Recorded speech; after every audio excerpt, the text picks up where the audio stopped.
de iniciar, quiero leerte textualmente una información que tengo aquí. Son 2 textitos pequeños.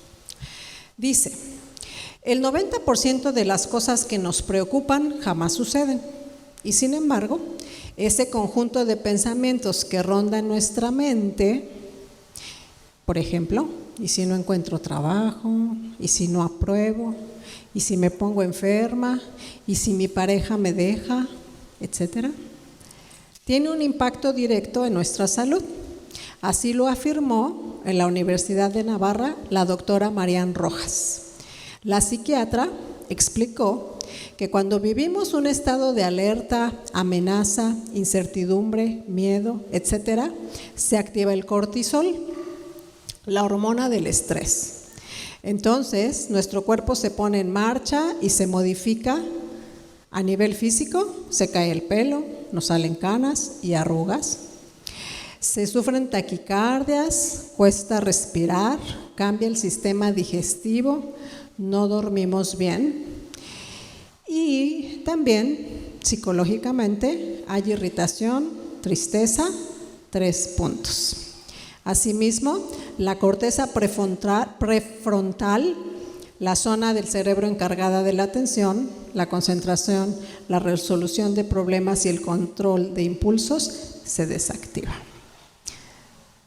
¿Por qué leí esto, verdad? Es importante. Y bueno, la verdad es que la ansiedad y la depresión son padecimientos que son tratados en los consultorios, pero también en las salas de consejería de la iglesia. Cada vez es más frecuente atender casos en consejería de mujeres deprimidas, depresivas, con ataques de ansiedad, con problemas de ansiedad, con ataques de pánico. Y las estadísticas dicen que del 7 al 9% de las mujeres en algún momento de su vida padecen algo relacionado a esto que les acabo de leer. Y sí, realmente podemos todas coincidir en que Dios nos creó seres emocionales. Eso es lo que nos distingue del resto de la creación. Él nos hizo sentir emociones, nos hizo sentir alegría, también tristeza, miedo, ¿no? Como un sistema de defensa y diversas emociones. Pero todas esas emociones, aunque las sentimos y Dios nos las dio porque son buenas, deben de estar siempre controladas y santificadas por el Espíritu de Dios. Vamos a orar. Padre, gracias, Señor, por este tiempo. Te pedimos que tú sigas guiándonos, que tu Espíritu siga guiándonos, Padre, que quites toda distracción en este momento de nuestras cabezas, que podamos poner atención en tu palabra, Señor, que tu Espíritu guíe, ilumine, Señor, nuestro entendimiento en el nombre de Cristo Jesús. Amén. Bueno, ¿ya tienes el Salmo 121? Listo. Bueno, pues vamos a ver que el Salmo 21 también es un canto gradual, así como nos explicó Isabel. Este es un canto que los peregrinos cantaban en su peregrinaje a la ciudad de adoración. Si tú recuerdas, en la ley, el pueblo hebreo le fue mandado que en las fiestas 3 veces al año vinieran al templo a adorar. Entonces era común que los hebreos vinieran en caravanas de diferentes lugares y subieran a Jerusalén a adorar. Pero estas caravanas eran viajes, eran peregrinajes de muchas personas juntas, incluyendo niños, mujeres, ganado, comida. A veces peregrinaban por muchos días para poder llegar al tiempo de adoración a la ciudad santa. Entonces, este canto es un canto que solían cantar los peregrinos. Era algo que iban mientras avanzaban en su viaje hacia Jerusalén, cantaban en voz alta. y era un canto gradual también que los llevaba de menos a más. Entonces, en este salmo vamos a ver que el salmista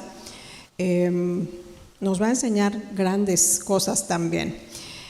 Si abres tu Biblia allí, si tú ves en el Salmo 121, en el versículo 1, él empieza afirmando algo. Y dice allí: alzaré mis ojos a los montes. Y los expertos dicen, según hemos revisado, que esta, digamos, afirmación del salmista puede tener dos interpretaciones. Una, los montes como algo en lo alto, que él veía hacia lo alto, que podía representar algo más grande que él, una dependencia en algo mayor, como leímos, como vimos en el salmo que nos explicó Isa, creo que hizo ese comentario. O del otro lado también una representación de que los montes podrían ser algo donde se pudiera ocultar algún peligro. En los peregrinajes, pues viajaban personas y niños, y era común en esas épocas que en los montes se escondieran los ladrones. Estas peregrinaciones a veces no eran tan seguras. Ellos eran asaltados muchas veces o violentados, incluso en los lugares donde se quedaban a descansar, a veces eran timados en los mesones, donde tomaban descansos mientras llegaban a la ciudad. También les tomaban el pelo o pasaban malas experiencias. Entonces, puede ser una cosa o la otra, pero yo hoy quiero que tú veas y te identifiques con ese salmista como que los montes representan algún peligro, alguna situación riesgosa para él, para su familia, para los de la caravana y los peregrinos, ¿no?, que iban en ese viaje. Entonces, el salmista se empieza cuestionando en el versículo 1: alzaré mis ojos a los montes, ¿de dónde vendrá mi socorro? Entonces él se está cuestionando a sí mismo ante sus temores, ante sus miedos. ¿Quién me va a ayudar? Si algo sucede, si una situación se sale de mis manos, si esto pasa, si el otro, si nos asaltan, traigo a mis niños, cualquier cosa, pues se está llenando de temor y se hace ese cuestionamiento, ¿no? Pero, y tú y yo nos podemos identificar con eso muchas veces en nuestra vida, ¿no? Nos llenamos de temor ante una situación y nuestros primeros cuestionamientos son en el corazón: ¿qué va a pasar? ¿Qué va a pasar si esto y si el otro? ¿Y quién me va a ayudar? ¿A quién voy a recurrir? ¿Cómo voy a solucionar esta situación en caso que pase esto? ¿Te identificas con eso? Yo creo que sí, a todas nos pasa. No es ajeno para nosotros, pero fíjense bien que este salmista, me encanta ver que inmediatamente en el versículo 2, si pones tu vista allí, él no se estaciona demasiado tiempo en ese cuestionamiento de miedo, de temor. Se pregunta: ¿de dónde vendrá mi socorro? Pero inmediatamente en el versículo 2, él tiene una certeza, tiene una autoconciencia de dónde va a provenir su ayuda. Dice: mi socorro viene del Señor. Este salmista no se quedó allí en ese hoyo o en esa situación como veíamos en el salmo anterior, sino que inmediatamente de sí mismo, de su corazón, él dijo: mi socorro proviene del Señor, con certeza. Y no solo eso, sino que tuvo la certeza de que ese socorro vendría del creador del universo, de un ser poderoso, porque dice que hizo los cielos y la tierra, una persona con mucho poder. El salmista no está buscando su ayuda en cualquier otra cosa, en una en una persona, quizás, no está buscando su dependencia en un grupo de gente o a lo mejor, aquí voy a decir, en algún terapeuta o en algún psicólogo, ¿no? ¿De quién busca? ¿De quién está buscando su ayuda y de quién está entendido que la va a recibir? De una persona mucho más capacitada, mucho más entendida, mucho más llena de sabiduría, mucho más poderosa, que es el Señor. Y la pregunta aquí para nosotros es, ¿qué haremos nosotros? ¿Qué haremos nosotros ante las cosas que nos causan temor? ¿Cómo vamos a responder? ¿Nos vamos a dejar abrumar simplemente por ese mar de emociones que a veces las mujeres sentimos? Siempre recuerdo esa expresión en los estudios, somos como un manojito, ¿no?, de emociones. En la mañana estás así, a mediodía, en la noche ya cambiaste, mañana te vuelves a sentir así y estás así, como una roller coaster, ¿cómo se llama esa? Montaña rusa. Pero el Señor no nos quiere ahí. Sí, Él nos dio emociones, pero Él quiere que nuestro corazón tenga esta misma certeza que el salmista tiene. Tengo al Señor, mi ayuda proviene de Él. Tú y yo podemos decir como Él. El Señor es nuestra más confiable fuente de auxilio y socorro. ¿Por qué? Porque Él es el creador. Él es el creador de los cielos, de la tierra, y es nuestro ayudador. Observa que la mirada del peregrino no se quedó ahí en los montes. Para él, los montes posiblemente representaban cosas terribles que no quería enfrentar, pero él no se quedó mirando los montes y aterrado ante esos temores. Él miró más allá, más arriba de los montes, donde estaba el Señor, y su ayuda iba a provenir de Él. Y es lo mismo.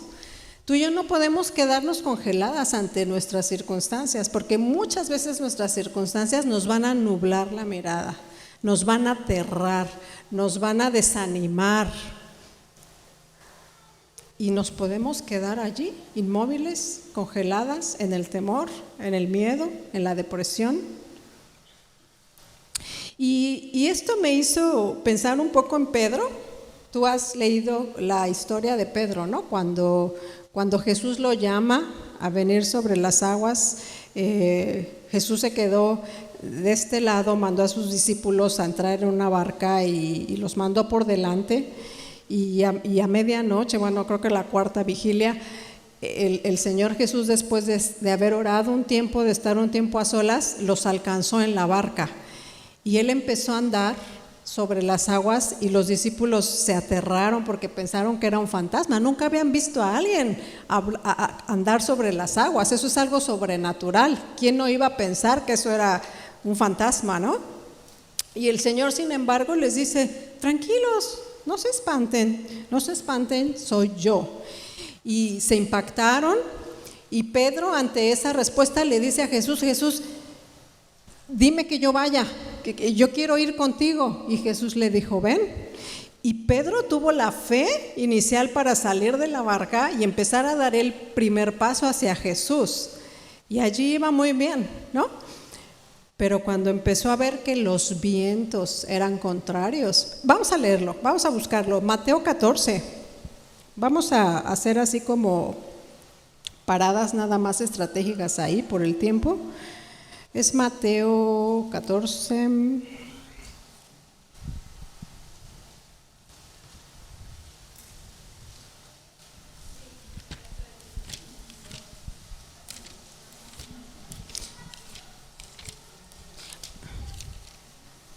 Sí, Mateo 14, 22, allí está. Pero solamente te voy a dar algunos versículos, porfa, nos ayudan allá a ponerlos en las pantallas. Ve el 24, Mateo 14, 24, dice: y ya la barca estaba en medio del mar, azotada por las olas. Piensa en lo que las olas representan en tu vida.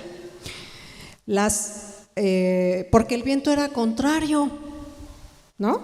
Después en el versículo 26 dice, y los discípulos viéndole andar sobre el mar se turbaron, diciendo, ¡un fantasma! Y dieron voces de miedo. ¿Alguna vez te has encontrado así, turbada y llena de miedo, viendo que las olas nos azotan o te azotan y que el viento es contrario? Estoy segura que sí. Muchas veces estamos así como en esas circunstancias. Versículo 34, pero al ver el viento fuerte, tuvo miedo. ¿Y qué pasó cuando empezó a ver las circunstancias, Pedro? Las olas, el viento. ¿Siguió caminando en el agua? No pudo, porque dejó de ver lo que tenía que ver, que era mirar al Señor Jesús. Y a veces así estamos nosotros, empezamos a ver las circunstancias y quitamos nuestra mirada del Señor Jesús, quien nos está diciendo, ven, da pasos de fe, camina por aquí, aquí estoy yo. ¿Cómo le recriminó Jesús a Pedro? Después de que Pedro se empezó a hundir, cuando empezó a ver todas esas circunstancias, se hundió. Y Pedro le hizo una recriminación en el versículo 31. Al momento Jesús extendió la mano, asió de él y le dijo, hombre de poca fe, ¿por qué dudaste? ¿Por qué dudamos? ¿Acaso no tenemos un Dios poderoso, creador, que está reinando en los cielos por encima de todas nuestras circunstancias, por duras, por difíciles? Ese es nuestro Dios, ese es nuestro Señor.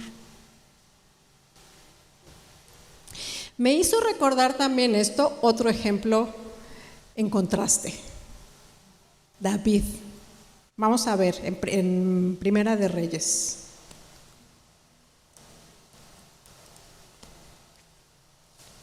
No es cierto, Primera de Samuel.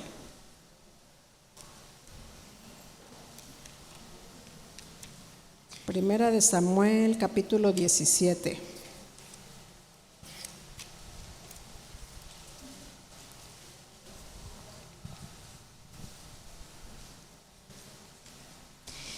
Este es un capítulo largo, el 17, pero vamos a puntualizar algunos versículos importantes. Aquí está David, muchas han de estar familiarizadas, ¿no?, con David, pero cuando se va a enfrentar a Goliat, el guerrero filisteo. Les voy a ir dando así versiculitos porque quiero que puntualicen esa situación allí. Versículo 11 dice, oyendo Saúl y todo Israel estas palabras del filisteo, o sea, aquí está Goliat intimidando al pueblo de Dios. Los intimidaba, lo veían grandote, armado y se morían de pavor. La verdad es que se morían de pavor. Y dice el versículo 11, se turbaron y tuvieron gran miedo. El versículo 16 dice que Goliat venía pues aquel filisteo por la mañana y por la noche. Y así lo hizo durante ¿cuántos días? No es así en nuestras vidas. A veces vienen pensamientos, temores, situaciones a nuestra vida que nos turban de manera continua. Y no son 40 días, a veces son más. ¿Y cuántas veces decía que venía esos 40 días? Por la mañana y por la tarde. ¿No estamos así nosotras a veces con cosas en la cabeza que nos intimidan, que nos hacen tener miedo? Versículo 24 dice, y todos los varones de Israel que veían a aquel hombre huían de su presencia y le tenían gran temor. Versículo 32, Y dijo David a Saúl, aquí ya está David diciendo, no, yo sí puedo contra Goliat, no, tranquilos, ya llegué, yo puedo contra osos y no sabes, Saúl, no sabes el Señor cómo me ha ayudado a vencer bestias, no estaba pero puesto. Y veían al Davidcito así chiquito y dice aquí que era hermoso, de buen parecer y rubio. Yo que decía, no hombre, le va a dar una patadita a Goliat y por allá va a salir, ¿no? Pero fíjense, David le dice a Saúl, al rey, hasta el rey tenía miedo, ¿no? Y dice, no desmaye el corazón de ninguno a causa de él, refiriéndose a Goliat. Tranquilos, ¿no? Versículo 37, pon atención ahí, añadió David, Jehová me ha librado de las garras del león y de las garras del oso, y él también me librará. ¿Tenía confianza David? Gran confianza. Versículo 46 dice, Jehová te entregará hoy en mi mano, y yo te venceré y te cortaré la cabeza, y daré hoy los cuerpos de los filisteos a las aves del cielo y a las bestias de la tierra, y toda tierra sabrá que hay Dios en Israel. ¿Es tu Dios? Es nuestro Señor, es nuestro Dios, el mismo Dios de Israel. Y 47, y sabrá toda esta congregación, refiriéndose a los filisteos, que Jehová no salva con espada y lanza, porque ¿de quién es la batalla? De Jehová. Tus batallas, mis batallas, las del corazón, las de la mente, son del Señor. Y Él es un Dios poderoso. Entonces podemos ver el contraste de la confianza que David nos pone ejemplo aquí. Y tú y yo podemos eso, confiar en algo mayor, en algo más poderoso. Y podemos confiar en algo que es mucho más alto de los montes y que tiene propósitos para actuar algo para bien en cada una de nuestras circunstancias. Algo para bien. A veces no entendemos inmediatamente, pero después el Señor, en su gracia, nos deja ver por qué cada circunstancia. Aquí en Primera de Samuel dicen que David era un paladín, o sea que tenía su paladín, que Goliat tenía su paladín.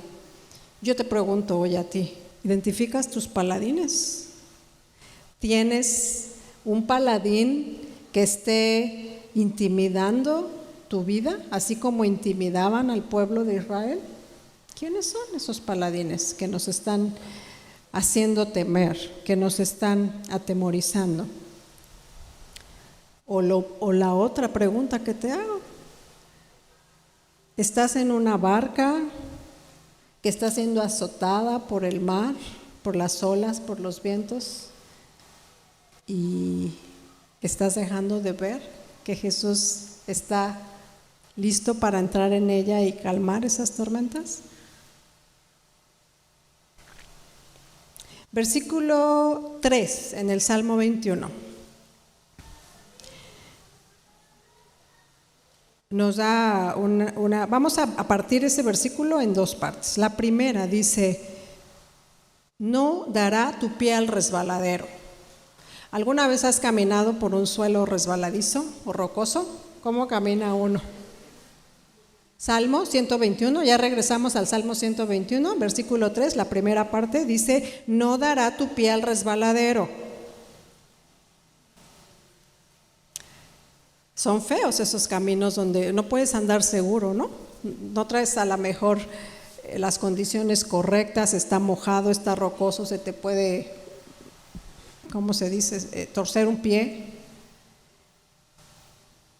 Pero el Señor nos está dando esta promesa, que no dará nuestro pie al resbaladero.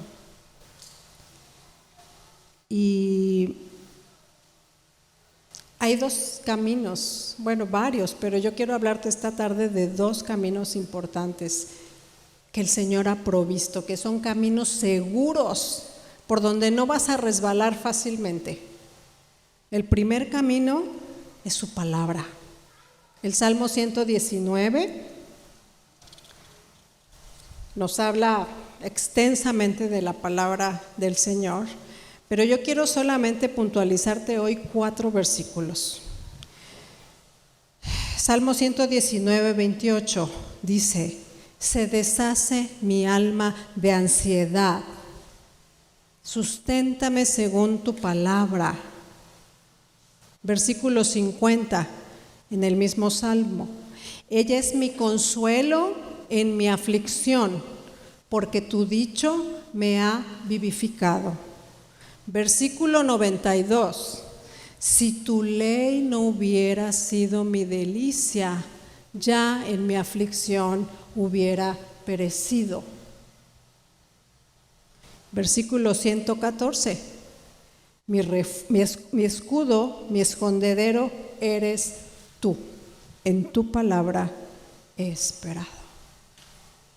Podemos andar muchos caminos, pero si andamos en el camino de la palabra del Señor,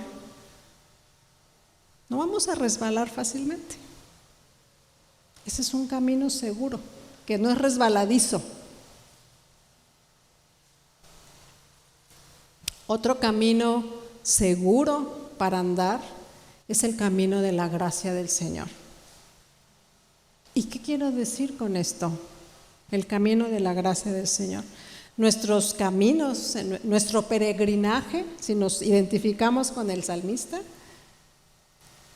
muchas veces nos va a poner oportunidad y tentación para dudar de la gracia de Dios. Va a venir duda para hacerte cuestionarte quizás sobre la obra de Jesús en tu vida. Dudando de la cruz, en esa gracia, como un regalo inmerecido, ¿no? Dudando de la obra de la cruz, dudando del cuidado de Dios a tu vida. A veces cuando nuestras circunstancias son duras, decimos: ¿de verdad Dios está aquí? Nuestro corazón es tentado muchas veces a dudar. ¿En qué momento pasó esto? ¿No se supone que Dios está conmigo? A veces dudamos. Otras veces nos mantiene inmóvil. Cuando dudamos de la gracia del Señor nos quedamos inmóviles, ¿no? Porque estamos confiando en nosotros mismos y no en la gracia. Estás confiando en tus propias fuerzas, en tus capacidades, o estás demasiado concentrada en tus fracasos y fracasas y te llenas de culpa y dices: ¿dónde está el Señor? ¿No se supone que me está ayudando? ¿Por qué estoy allá? Pero tu atención no está en el que no duerme, como veremos en la siguiente parte del versículo. Vimos la primera parte que dice: no dará tu pie al resbaladero, pero la segunda parte del versículo 3 dice: ni se dormirá el que te guarda. No está dormido, el Señor no está dormido. Versículo 4 dice: he aquí no se adormecerá ni se dormirá el que guarda a Israel. Ponle tu nombre: el que guarda a María, el que guarda a Luisa, el que guarda a Claudia. No se dormirá el que guarda a, y tu nombre. Por cierto, déjame recordarte de paso que a Jesús no le impresionan nuestros fracasos, o sea, no se aterroriza, no se escandaliza, es la palabra. Él no se escandaliza por nuestros fracasos. Él sabe que necesitamos su gracia Sabe que la necesitaríamos para redención, pero sabe que la necesitamos diariamente porque diariamente le fallamos a Dios. Y ¿sabes qué? Le vas a seguir fallando. Necesitamos gracia diariamente. Por eso te digo que ese es un camino seguro. Porque si tú te sales de la gracia, estás perdida. Necesitas regresar al camino de la gracia. Y ese es un camino seguro para tu caminar de fe, para tu caminar en el Señor. Por esa gracia tan grande y porque tu vida le importó más a Jesús que la suya, es que la entregó por ti. Tu vida fue más importante para Jesús que la suya misma.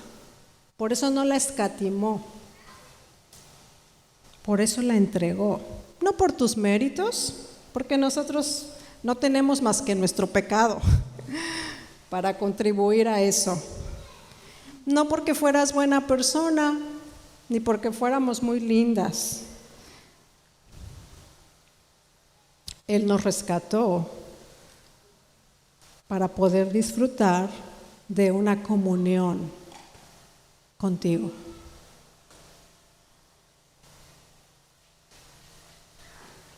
Y para que tú y yo pudiéramos disfrutar también de una eternidad con Él. Por esa gracia lo hizo.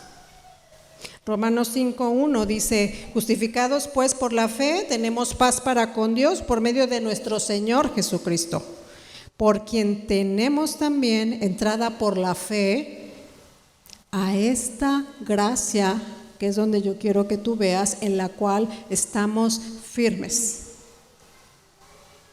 No es un camino resbaladizo.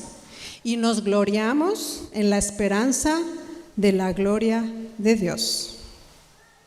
Y esta es la gracia, que hemos sido justificados por la fe en Cristo Jesús. Y en esa gracia estamos firmes, sin resbalar, esperando que veremos la gloria de Dios allá arriba, más allá de todas nuestras circunstancias aquí en el mundo.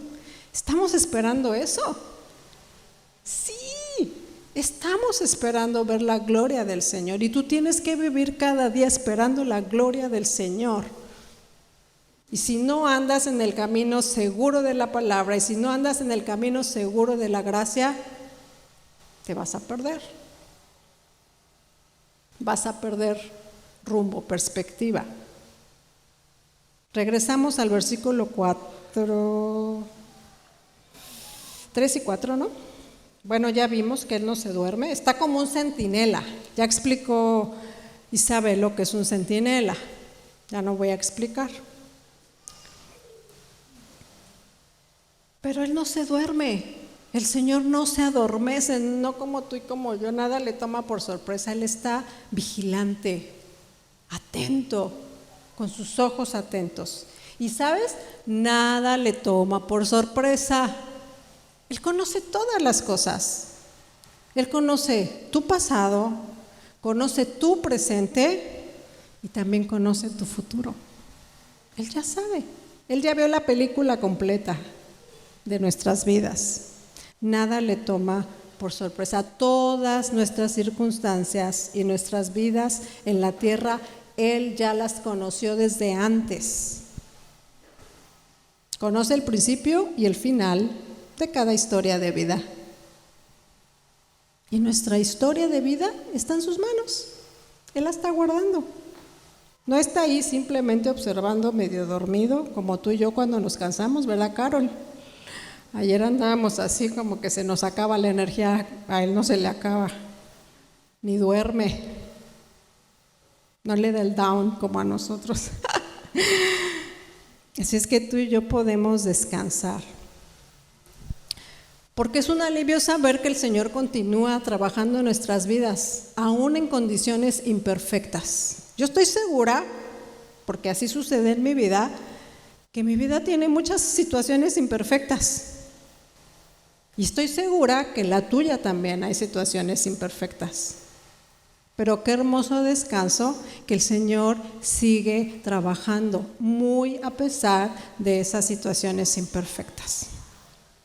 Podemos descansar, que Él está cuidando.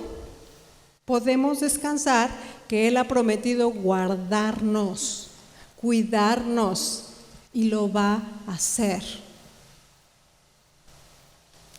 Versículos 5 y 6 dice: Jehová es tu guardador. Hasta este momento, este pequeño salmo tan chiquitito, 3 veces ha dicho: Jehová te guarda, Jehová es tu guardador. Dice la segunda parte: Jehová es tu sombra a tu mano derecha. Una sombra representa algo cercano, algo así, un confort, especialmente en Mérida, Yucatán, sabemos lo que una sombra significa, ¿verdad? Cuando andas a las 3 de la tarde en la calle, ¡ay, una sombrita! Esperas el camión en la sombrita, lo que tengas que esperar en la sombrita. Ese es el lugar de refugio, sombra, alivio, descanso. Él está cercano, nos guarda bajo la sombra de sus alas. Salmo 36:7 dice: cuán precioso, Dios, es tu misericordia. Por eso los hijos de los hombres se amparan bajo la sombra de tus alas. El Salmo 57:1 también dice: ten misericordia de mí, oh Dios, ten misericordia de mí, porque en ti ha confiado mi alma, y en la sombra de tus alas me ampararé. Y la última parte me encantó: hasta que pasen los quebrantos. No te sorprendas, va a haber quebrantos en tu vida, también en la mía. Nadie está exento, pero aún que andemos pasando por valle de sombra de muerte, y aun que estemos siendo quebrantadas, tenemos un lugar para ampararnos: la sombra de las alas del poderoso Dios. ¿No es de ánimo esto?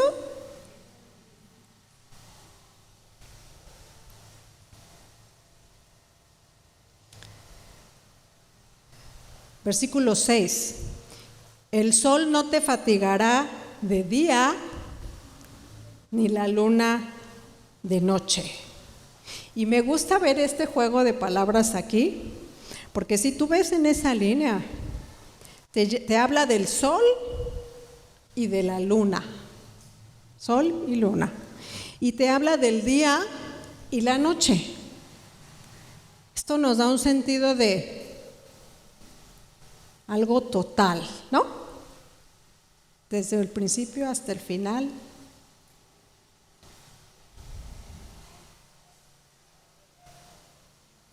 Una protección continua, todos los días, cada momento, sin parar.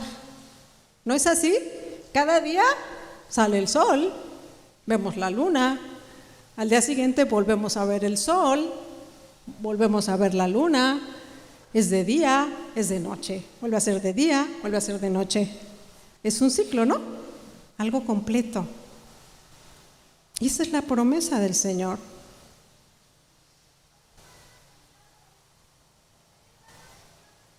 Nada puede dañarnos si el Señor está en guardia.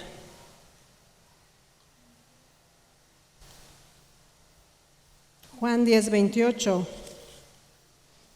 Jesús mismo hablando, refiriéndose a sus ovejas, esas que estamos aquí, las ovejas del Señor, dice: yo les doy vida eterna y jamás perecerán, ni nadie las arrebatará de mi mano. Tu vida y mi vida están en las manos del Señor. En su mano. Nada nos puede quitar de ahí. ¿No es una hermosa seguridad? Tenemos que creerlo.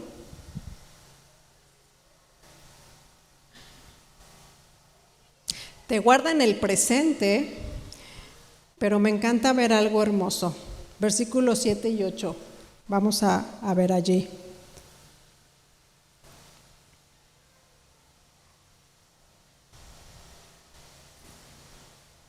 Jehová te guardará de todo mal, Él guardará tu alma, Jehová guardará tu salida y tu entrada desde ahora y para siempre.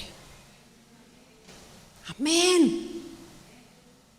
6 veces hasta aquí se ha usado la palabra guardar. ¿Será que tenemos que confiar? El Señor sabe que dudamos. 6 veces, suficiente énfasis en un pequeño salmo. Y hasta antes nos había hablado en el versículo 3, 4 y 5 del presente. Decía guardará en el presente. Pero tú y yo necesitamos confiar que también nos guardará en el futuro. Yo hablo por mí. Mi mente continuamente piensa en el futuro. A veces podemos estar así, no sé tú, pero yo sí pienso mucho en el futuro. Y mi corazón a veces teme. La mayoría de las batallas de la mente, nuestros pensamientos, tienen que ver con las cosas que nos preocupan acerca del futuro. Así es en mi vida. Pienso demasiado y con gran facilidad dejo de ver la misericordia, la fidelidad de Dios en el pasado y en el presente. Y mi corazón se turba.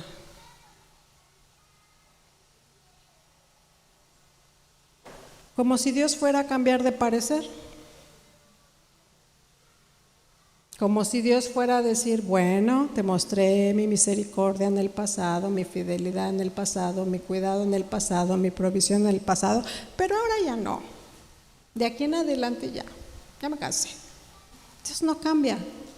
Dios es el mismo hoy y ayer por los siglos, y Dios no cambia. Él es fiel a su carácter. Él no se puede contradecir. Nuestros temores son esos Goliaths, ¿no?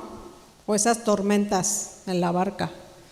Pero tú y yo tenemos, como el salmista, que elevar nuestro canto de confianza. Es un canto de confianza. Este Salmo 121, es un canto de confianza gradual. Y ese es el canto que nosotros tenemos que elevar. Si eres joven, te preocupa. Escogeré una buena profesión. Iré a encontrar trabajo, ya que me gradúe, ¿no? ¿Tendré un matrimonio, una familia? ¿Y si no puedo tener hijos? Y si ya estás más avanzadita en edad, los temores cambian, pero siguen estando allí, ¿no? ¿Y si se queda sin trabajo mi marido? ¿O si está sola? Si me quedo sin trabajo yo, ¿quién me va a sustentar? ¿Yo de dónde echo mano? No tengo marido, ¿no? Si ya estás así como yo, más para allá que para acá, y si me faltan las fuerzas físicas o la salud. Nuestra mente es espectacularmente creativa, ¿o no? Tenemos, pero nada que nos cuesta trabajo, ¿no? Pero el Señor nos dice, basta cada día su propio mal. El futuro está solo en las manos del Señor y Él es un Dios fiel. ¿O no?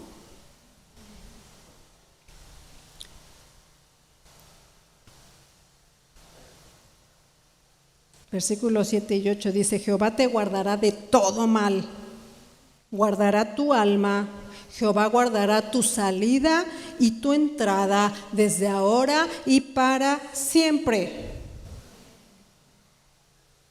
2 versículos más que completan las 6 veces que se menciona el verbo guardar, como ya te había dicho. Spurgeon dijo: nuestra alma está guardada del dominio del pecado, del aplastamiento, del abatimiento, del engreimiento del orgullo, guardada para cosas más santas, mantenida en el amor de Dios, guardada para el reino y la gloria eternos. Y yo digo, amén. Gracias, Señor. Gracias. Un triple guardará en esos versículos. Te guardará de todo mal, en el 7 y el 8 te guardará. Dice, guardará tu alma y tu entrada y tu salida. ¿Qué temor puede sobrevivir estas triples flechas? Pum, pum, pum. 3 flechotas. Una promesa completa. Ahora, ¿quiere decir esto que no vamos a tener nunca dificultades o problemas? Claro que no, no. Dios nos está hablando de una seguridad eterna, algo eterno que trasciende este mundo en el que tú y yo diario andamos. La palabra nos dice que nosotros somos extranjeras en la tierra, advenedizas. Es la palabra, quiere decir extranjero. Nuestro destino final, amada, si tú has abrazado la fe en Jesucristo, no es aquí. Nuestro destino final es una eternidad en la compañía de Dios. Ese es lo último, nuestra meta. Las cosas que vivamos mientras estemos en la tierra no son eternas. Por dolorosas, por complicadas que puedan llegar a ser, no son eternas. Van a terminar un día. El Señor ya nos libró del peor mal que podríamos tener, que es vivir separadas del Señor, vivir separadas de Él.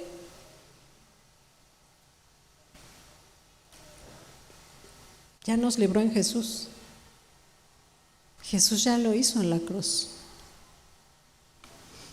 Y aún nos ha prometido que cualquier mal que experimentemos en nuestra vida aquí en la tierra, si amamos a Dios, va a ser para bien. Romanos 8, 28 y 29, Carol. Él nos está perfeccionando. Pones en la pantalla, Charlie, Romanos 8, 28 y 29, por favor.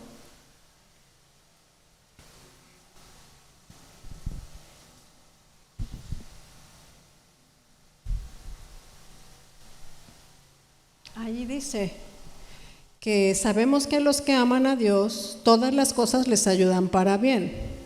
Esto es, a los que conforme a su propósito son llamados, o sea, tú y yo, ya fuimos llamadas por Jesús. Porque a los que antes conoció, o sea, nosotras, también los predestinó para que fuesen hechos conformes a la imagen de Dios, de Jesús, de su Hijo, para que sea el primogénito entre muchos hermanos. Estos son los propósitos.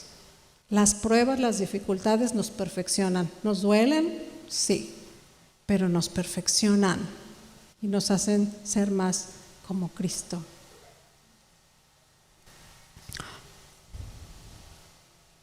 Mientras estemos aquí, el Señor nos llama a una sola cosa: a perseverar en Él, a que nuestros pensamientos perseveren en Él. Y Él nos promete que si hacemos eso vamos a tener paz Isaías 26:3.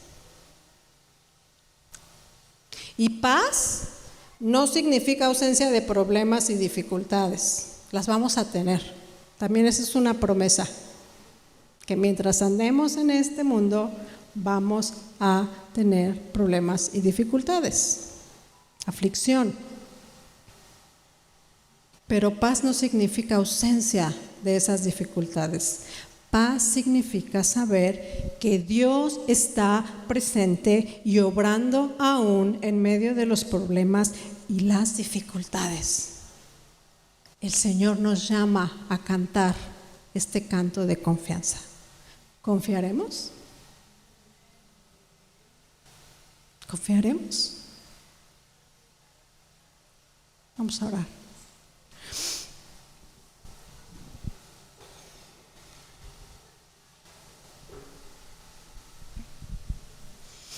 Padre, pues tú sabes, Señor, la debilidad que hay en nuestras vidas, nuestros corazones, tú los conoces, Señor.